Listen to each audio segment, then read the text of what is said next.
हाँ तो दोस्तों हम लोग कहाँ तक बात कर रहे थे, हम लोग पहुंच चुके थे अपना 6th 5 ईयर प्लान तक, जो कि 1980 से 1985 तक इम्प्लीमेंट किया गया था। और आपको मैंने बताया था उसी टाइम पीरियड में 1980 में नाबार्ड की स्थापना हुई थी। ठीक है, नाबार्ड क्या है? नाबार्ड आपने जरूर नाम सुना होगा, national bank for agriculture, national bank for agriculture and rural development. तो जैसा कि मैंने आपको बताया था, इंदिरा गांधी का मेन फोकस किस पे था? ग्रामीण क्षेत्रों पर और पूरी तरह से एग्रीकल्चर पर। उसके बाद आपको मैंने बताया था 1984 में इंदिरा गांधी की हत्या कर दी गई थी। उसके बाद राजीव गांधी प्रधानमंत्री बने थे और वो 7th 5 ईयर प्लान लेकर आए थे। 7th 5 ईयर प्लान, और ये इंप्लीमेंट किया गया था 1985 से 1990 के बीच में। इसमें जो हमारा टारगेट ग्रोथ रेट रखा गया था, टारगेट ग्रोथ रेट, वो हमारा सेट किया गया था 5%। लेकिन राजीव गांधी ने एक अच्छा ग्रोथ रेट अचीव किया और ये था करीब करीब 6.01%। तो यहां से थोड़ा सा एक बूस्टअप मिला कि हाँ यहाँ से हमारी इकोनॉमी बढ़ सकती है। इसके बाद क्या हुआ? इसके बाद आया 8वां 5 year plan, 8th 5 year plan. वो आया 1992 से लेके 1997। अब देखिए यहाँ पर जो 8वां जो हमारा प्लान आया, ये सबसे इंपॉर्टेंट था। 8th 5 ईयर प्लान ये आपका आया है 1992 से 97। ये सबसे इंपॉर्टेंट प्लान था। कुछ इंपॉर्टेंट फैक्ट्स हैं आपको मैं बता दे रहा हूं, ध्यान रखिएगा। सबसे इंपॉर्टेंट ये प्लान था। क्यों था? बिकॉज इसी टाइम पीरियड में इंडिया जो है WTA का, WTO world trade organisation, WTO यानी कि वर्ल्ड ट्रेड ऑर्गेनाइजेशन, इसका मेंबर बना था। और ये कब बना था? ये बना है 1 जनवरी 1995 को। और इसी टाइम पीरियड में ये 90s वाला जो 92 से 97, इंडिया ने अपनी इकोनॉमी को ओपन कर दिया था। मतलब ओपन इन द सेंस कैसे ओपन कर दिया था? उन्होंने बोल दिया था आप कोई दूसरी बाहर की कंपनी है वो इंडिया में इन्वेस्ट कर सकती है। तो फिर अच्छे खासे इन्वेस्टमेंट शुरू हो गए। आपके इलेक्ट्रॉनिक्स की कंपनीज इंडिया में आने लगी, मोबाइल फोन की, मोबाइल जो मैन्युफैक्चरर कंपनीज थी वो भी इंडिया में आने लगी। तो इकोनॉमी एक तरह से यहाँ से और बूस्टअप हुई। और जितना भी इन्वेस्टमेंट था, इकोनॉमी ओपन हो गई, सभी के लिए बोला गया आप बाहर की आपकी कंपनी आप आइए इंडिया में यहाँ पर इन्वेस्टमेंट करिए। तो इन्वेस्टमेंट आना एक तरह से शुरू हो गया। जितनी भी बड़ी बड़ी कंपनीज थी, ऑटोमोबाइल्स की हो गई या इलेक्ट्रॉनिक्स की हो गई या फिर आपका मोबाइल फोन, ये सब सारे जितने उसी में आ जाते हैं इलेक्ट्रॉनिक्स में। तो ये बड़ी बड़ी जितनी कंपनीज थी, इन्होंने सबने क्या किया? इंडिया में इन्वेस्टमेंट करना शुरू कर दिया। उस वजह से आप देखिए 8th 5 ईयर प्लान में हमारा जो टारगेट ग्रोथ रेट था, टारगेट ग्रोथ रेट ये रखा गया था 5.6%। और अगर हम अचीव्ड ग्रोथ रेट की बात करें तो कितना अचीव हुआ था? 6.8%। तो ये एक अच्छा खासा यहाँ से हमारी इंडियन इकोनॉमी को और बूस्टअप मिला। इसके बाद क्या हुआ? इसके बाद आपको पता होगा कि 97 के बाद फिर आपका अटल बिहारी वाजपेयी जो है प्राइम मिनिस्टर बने थे। उस टाइम पीरियड में आपको मालूम होगा, तब जो हमारा 9th 5 ईयर प्लान आया, जो नवा 5 ईयर प्लान आया है हमारा, इसके बाद आया हमारा 9th 5 ईयर प्लान, नवा पंचवर्षीय योजना। ये कब आई थी? आपकी आई थी 1997 से 2002 तक इंप्लीमेंट की गई। इस टाइम पर प्राइम मिनिस्टर थे अटल बिहारी वाजपेयी। 99 में इनकी गवर्नमेंट बनी थी। और आपको याद होगा उसी टाइम पर 99 में कारगिल वॉर हुआ था और उसी टाइम में इन्होंने, आपको याद होगा, पोखरण न्यूक्लियर टेस्ट किया था। और इन्होंने जो टारगेट सेट किया था, इन्होंने टारगेट सेट किया था, टारगेट ग्रोथ रेट की अगर हम बात करें तो इन्होंने सेट किया था 7.1%। लेकिन अचीव ग्रोथ रेट कितना अचीव कर पाए थे? वो कर पाए थे 6.8%।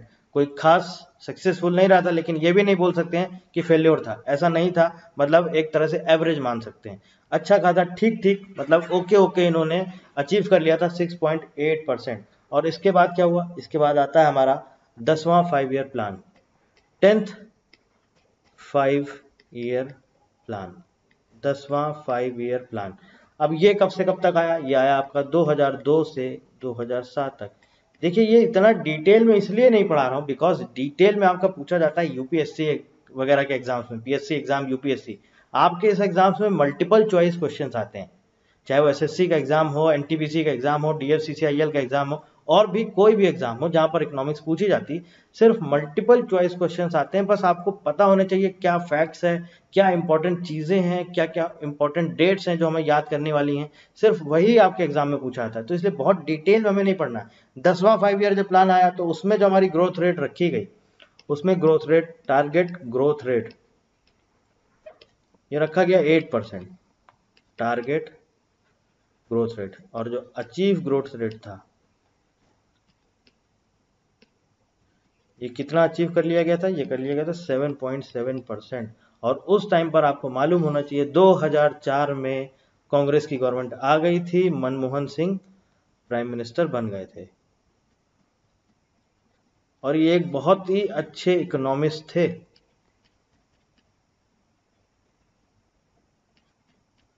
एज अ फाइनेंस मिनिस्टर भी सर्व कर चुके थे। 2004 में जब गवर्नमेंट आई है तो इनको बनाया गया है प्रधानमंत्री। तो 10वां 5 ईयर प्लान में जो इनका टारगेट ग्रोथ रेट था वो था 8%, लेकिन अचीव हुआ था 7.7%।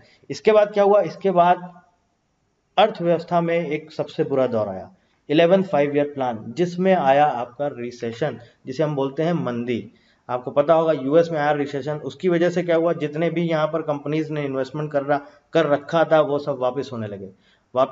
सीधी सी बात है, एम्प्लॉयमेंट जाने लगा। क्या हुआ उसके बाद? पूरी तरह से इकोनॉमी गिर गई, मतलब कि एक तरह से अर्थव्यवस्था पूरी तरह से गिर गई। तो ये कब हुआ? ये हुआ आपका 11th 5 ईयर प्लान में। अब 11th 5 ईयर प्लान को भी थोड़ा सा समझ लेते हैं। 11th 5 ईयर प्लान ये आपका कब से कब तक आया? ये आया 2007 से 2012 के बीच में इम्प्लीमेंट किया गया। और जो रिसेशन की हम बात कर रहे हैं, जिसे हिंदी में बोलते हैं मंदी, आर्थिक मंदी, ये कब आई थी? ये आई थी 2008 में। बेसिकली शुरुआत कहाँ से हुई थी? इसे बोलते हैं यूएस रिसेशन। यूएसए में आई थी, अमेरिका में आई थी मंदी। उसकी वजह से जितनी भी यूएसए की कंपनीज थी, बाहर की जितनी भी कंट्रीज में उन्होंने इन्वेस्टमेंट कर रखा था, पैसा लगा रखा था, धीरे धीरे वो सब वापस होने लगे।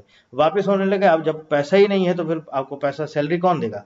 तो उसके बाद क्या हुआ? एम्प्लॉयमेंट धीरे धीरे जाने लगा। उसकी वजह से क्या हुआ? उसकी वजह से हमारी पूरी अर्थव्यवस्था गिरने लगी। और इसमें इन्होंने टारगेट रेट जो सेट किया गया था, टारगेट ग्रोथ रेट, ये सेट किया गया था 9%।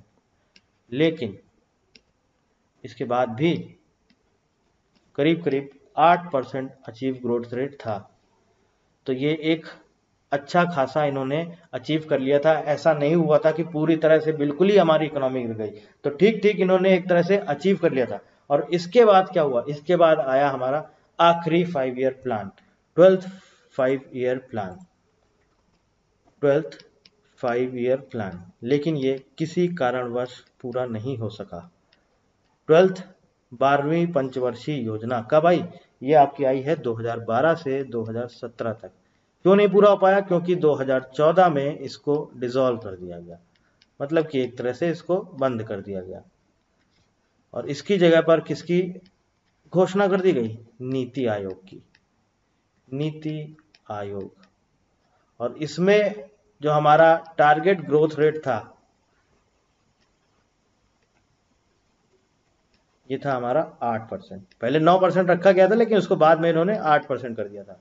लेकिन अब अचीव ग्रोथ रेट कहां से आएगा जब हमारा प्लान ही पूरा नहीं हुआ? 2 ही साल हो पाए थे, उसके बाद जो है मोदी सरकार आ गई 2014 में। 26 मई 2014 को इनकी गवर्नमेंट बनी, और उसके बाद इन्होंने अनाउंस कर दिया आपको जो है क्या बोलते हैं उस पर, इंडिपेंडेंस डे पे। और उसके बाद इन्होंने 1 जनवरी 2015 को नीति आयोग का अनाउंसमेंट कर दिया। नीति आयोग मतलब कि functioning, as a start functioning, उसने काम करना चालू कर दिया नीति आयोग ने। कब से? 1 जनवरी 2015 से। अब नीति आयोग क्या है, थोड़ा सा समझिए। नीति आयोग क्या है? नीति आयोग, सबसे पहले तो इसका समझिए मतलब क्या है। National institution for transforming India. अब देखिए इसमें इन्होंने क्या किया, 5 ईयर प्लान से इसमें इन्होंने क्या बेसिकली चेंजेस किए। मेजर जो चेंजेस हुए वो ये बोला सरकार ने कि ये जो हमारा नीति आयोग होगा ये 5 ईयर प्लान की तरह काम नहीं करेगा। इसमें इन्होंने बोला कि हम अपने देश की इकोनॉमी बढ़ाने के लिए छोटी छोटी स्कीम्स लाएंगे, जैसे आपको पता होगा डिजिटल इंडिया, ठीक है, आपने सुना होगा मेक इन इंडिया, आपने सुना होगा स्टार्टअप इंडिया,